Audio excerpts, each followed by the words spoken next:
tout d'abord, sans faire appel à l'histoire et en ne remontant pas trop loin, je pense qu'il y a un principe qui est acté, c'est que les financements collectivités de Corse fonctionnent très bien.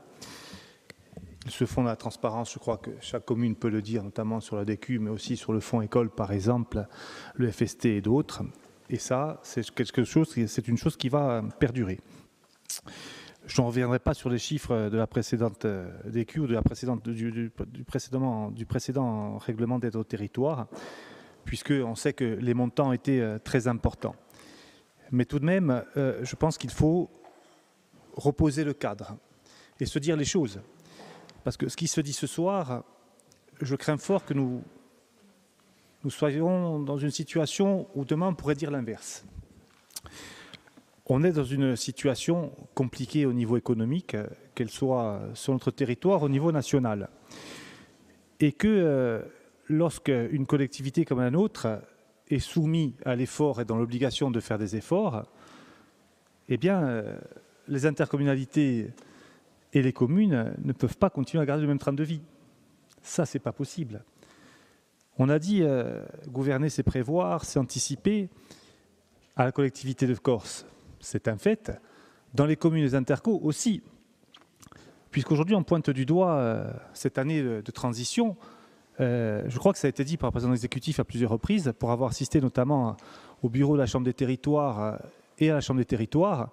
Je crois que les maires ont très bien accueilli ce rapport, mais je tiens à vous dire aussi qu'il a été dit que l'effort devra être partagé. On ne peut pas avoir des communes qui continuent à avoir la même consommation et une collectivité qui, effectivement, peut être dans une certaine difficulté financière pour des facteurs souvent exogènes, et j'y viens. Ce qu'on n'a pas dit, notamment Jean-Christophe ou Pierre, c'est vrai que demain c'est le mois d'avril et qu'aujourd'hui on n'a pas encore individualisé. Exactement, nous sommes le 27 mars, le 28, puisque nous sommes minuit est passé. Et aujourd'hui, les lignes de crédit des préfectures ne sont pas encore ouvertes. C'est une réalité aussi. En raison du projet de loi de finances tardif, de la dissolution, aujourd'hui, et je mets au défi un maire présent ici ou un président d'interco, de me dire qu'il a pu recevoir un arrêté de 2025 d'une préfecture. Je vous le dis, c'est non. C'est non parce que les lignes budgétaires ne sont pas encore ouvertes. Le gouvernement n'a pas encore doté ses préfectures sur le territoire des crédits pour venir au soutien du tissu local. Donc, ce qui est valable ici est valable ailleurs aussi. Nous ne sommes pas un épiphénomène. Autre point, je ne parlais que de la Corse du Sud parce que je n'ai pas le chiffre de Haute-Corse. 242 dossiers inscrits en Corse du Sud sur les différents fonds étatiques, DETR, DECIL, Fonds Vert, FNADT. 242 dossiers, 171 pour l'arrondissement ajaccien, 71 pour l'arrondissement de Sartène. Sur ces 242 dossiers, je vous demanderai d'être attentif pour le coup, les chiffres sont têtus tout à l'heure. Sur ces 242 dossiers, 91 sont des reports de 2024. 91 sont des reports de 2024. Nous ne sommes pas les seuls dans cette situation-là non plus. Nous sommes juste aussi le reflet de ce qui se passe ailleurs. L'État est en difficulté, les collectivités et dans un ordre descendant le sont aussi. C'est un principe de réalité. Alors venir ici ce soir nous dire que nous devrions être hors sol ou hors norme par rapport à tout ce qui se passe, ce n'est pas possible, ce n'est pas entendable. On est juste dans le fil de ce qui se passe au niveau économique, au niveau national. Le gouvernement n'a pas encore abondé les fonds des préfectures. Nous avons eu une PLF, je vous rappelle, très tardive, et nous avons dû, nous aussi, être sur la retenue pour nos financements. Nous ne savions pas à quelle sauce nous allons être mangés. Tout d'abord, 10 milliards d'euros d'économies sur le bloc communal, puis 5. Donc nous avons été sur une tendance prudentielle. Pour autant, il y a bien 25 millions d'euros qui sont au budget pour notamment la dotation quinquennale, l'aide au territoire. Autre réalité, Pierre le disait, aujourd'hui, lorsqu'un projet dispose d'un arrêté de financement, seuls 15% de ces projets se voient dotés, je dirais, d'un paiement. Pourquoi ? Parce qu'effectivement, il y a le temps de gestation du projet. Mais ça, ce n'est pas de la responsabilité de la collectivité de Corse. Et c'est là qu'il il y a une part importante dans ce qui va être fait, dans les arbitrages qui seront faits en concertation avec les maires, dans les instances que sont la Chambre des territoires, les associations des maires. Nous allons prioriser les projets qui sont mûrs et qui pourront rentrer, je dirais, dans un mode opérationnel immédiat. C'est ça le principe de cette année transitoire. Ce n'est pas une concurrence entre les territoires, et je partage la vision de Christophe, ça pourrait être une saine émulation.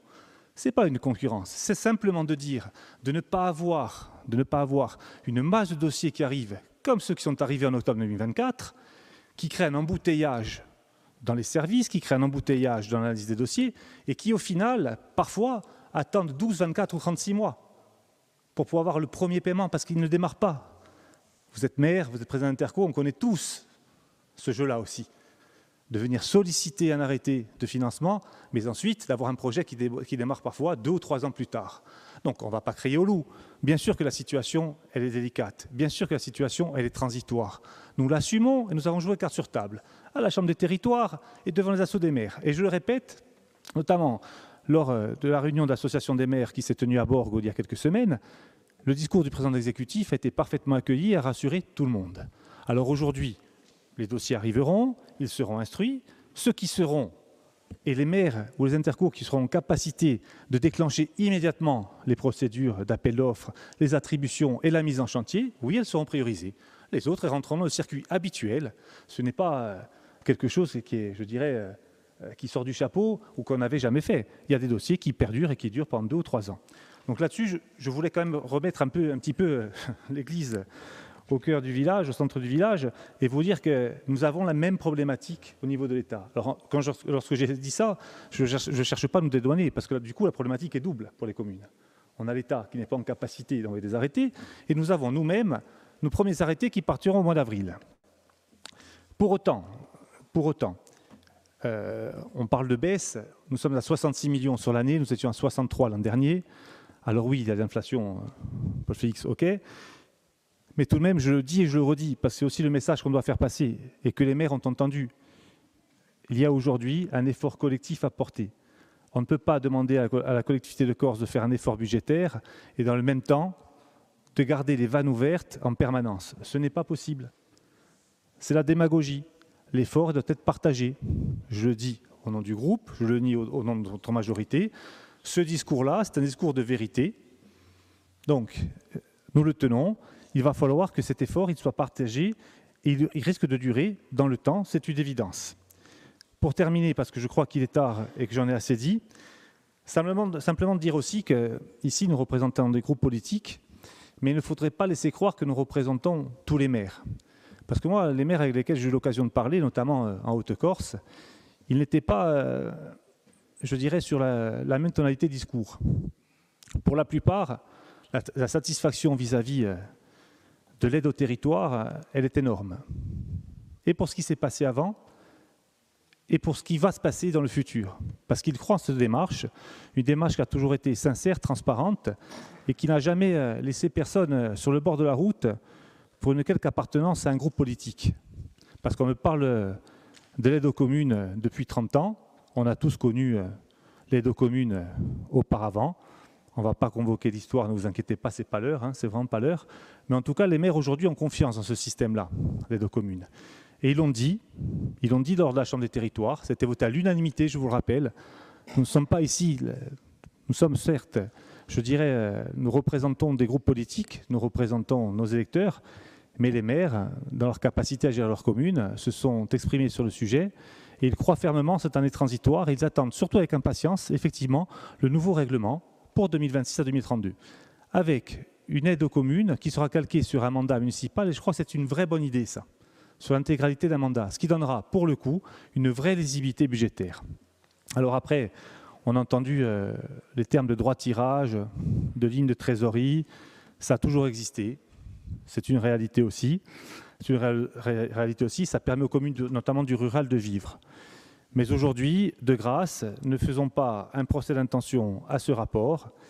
Il est là pour assurer 25 millions d'euros d'engagement sur l'année.